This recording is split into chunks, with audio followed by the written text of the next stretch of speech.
Hi అండి, good evening. Actually ఈరోజు PF మీద ఒక కొత్త అప్డేట్ వచ్చింది కదా. అది మీ అందరికీ కొంతమంది తెలిసి ఉండొచ్చు, కొంతమంది తెలియపోయి ఉండొచ్చు. సో దాని గురించి మళ్ళీ ఒకసారి చెప్దామని వచ్చాను.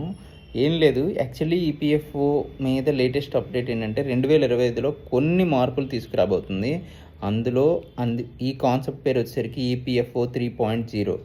ఇది ఏంటంటే మెయిన్ ఇప్పుడు విత్డ్రాల్ ప్రాసెస్ చాలా కష్టమవుతుంది కదా. సో దాన్ని సులభతరం చేయడానికి ఈపీఎఫ్ఓ 3.0 ద్వారా చాలా ఈజీ అవబోతుంది. ఈపీఎఫ్ఓ ఇందుకు గాను ఏటీఎం కార్డ్స్ని డిస్ట్రిబ్యూట్ చేయబోతుంది.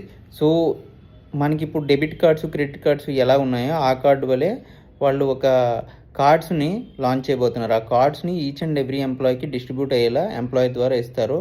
వేరే ఆల్టర్నేటివ్స్ ద్వారా అది ఖచ్చితంగా రీచ్ అయ్యేలా చేస్తారు. సో వన్స్ ఆ కార్డ్ అనేది ఎంప్లాయీకి చేరుగానే దాని ద్వారా తను ఈజీగా విత్డ్రా చేసుకునే అవకాశాన్ని అనేది ఈపీఎఫ్ఓ కలిగిస్తుందన్నమాట త్వరలో. సో అదే కాకుండా అత్యంత సెక్యూరిటీ అలాగే టెక్నాలజీస్ని యూస్ చేసి చాలా సులభతరం చేయడానికి ఈపీఎఫ్ఓ కొత్త ఆలోచనలతో ముందుకు అడుగైపోతుంది. అది 2025 నుంచి. Let's hope it will be done soon. నా ఇన్ఫర్మేషన్ కనుక మీకు నచ్చినట్లయితే లైక్ చేయండి, షేర్ చేయండి, సబ్స్క్రైబ్ చేయండి.